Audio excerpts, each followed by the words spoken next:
រាត្រីសួស្តីមិត្តអ្នកសិក្សាគណិតវិទ្យាជាទីស្រឡាញ់រាប់អាននៅរាត្រីកាលដ៏សែនមនោរម្យនេះខ្ញុំបាទសិរីយុកោមានកិត្តិយសលើកយកគណិតវិទ្យាមកបង្ហាញ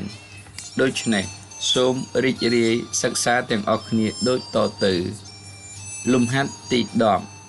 3 ស្វ័យគុណ x បូក 3 ស្វ័យគុណ x ស្មើ54 3 ស្វ័យគុណ x បូក 3 ស្វ័យគុណ x ស្មើនឹង2គុណឲ្យ3ស្វ័យគុណ x មានន័យថា 3 ស្វ័យគុណ x 2 ដងស្មើនឹង54យើងទាញលេខ2មកអង្គទី2នៅអង្គទី1គុណមកអង្គទី2ចែក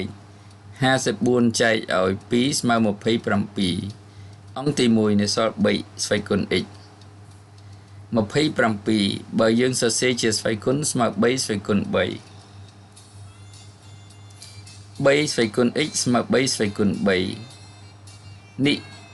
ស្វ័យគុណដែលមានគោលដូចគ្នាអញ្ចឹងនាំឲ្យនិទាសនស្មើគ្នាដូច្នេះ x ស្មើ3លំហាត់ទី11 3 9ស្វ័យគុណ 2x ដក1លើ27ស្វ័យគុណ x បូក1ស្មើ1 9ស្វ័យគុណ2ស្មើ3ស្វ័យគុណ2ស្វ័យគុណ 2x ដក1 27ស្មើ3ស្វ័យគុណ3ស្វ័យគុណ x បូក1ស្មើ1ស្វ័យគុណដែលមានគោលដូចគ្នាអញ្ចឹងនាំឲ្យនិទាសននៃភាគយកដកនិទាសននៃភាគបែងអញ្ចឹងយើងពន្លាត4ស្វ័យគុណ x ដក2ដកឲ្យ 3x ដកឲ្យ3ស្មើ1អញ្ចឹងយើងគណនាបន្ត1 3ស្វ័យគុណ x 4x ដក2ដក 3x ដក 3x បូក 4x នៅសល់ x ដក2និងដក3ដក5ស្មើ1ដដែល1បើយើងអាចសរសេរបានជា3ស្វ័យគុណ0 3ស្វ័យគុណ x ដក5ស្មើ3ស្វ័យគុណ0អញ្ចឹងនាំឲ្យយើងបាន x ដក5ស្មើ0ស្វ័យគុណដែលមានគោលដូចគ្នានាំឲ្យនិទាសនវាស្មើគ្នាអញ្ចឹង x ដក5ស្មើ0នាំឲ្យ x ស្មើ5លំហាត់ទី12 2ស្វ័យគុណ x បូក4បូកឲ្យ2ស្វ័យគុណ x បូក3បូកឲ្យ2ស្វ័យគុណ x ស្មើ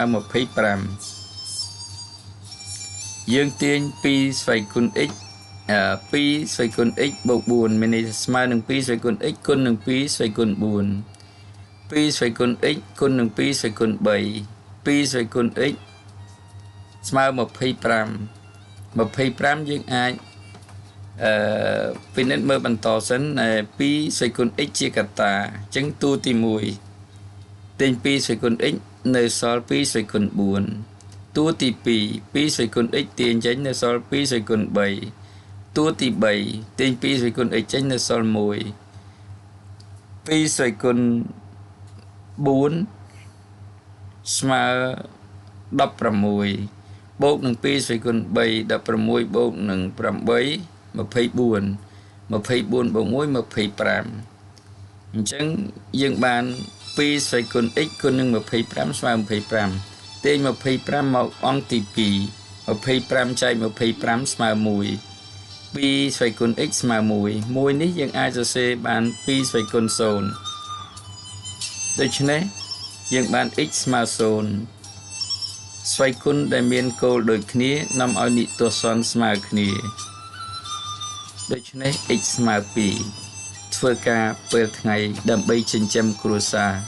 ធ្វើការពេលយប់ដើម្បីសង្គមជាតិ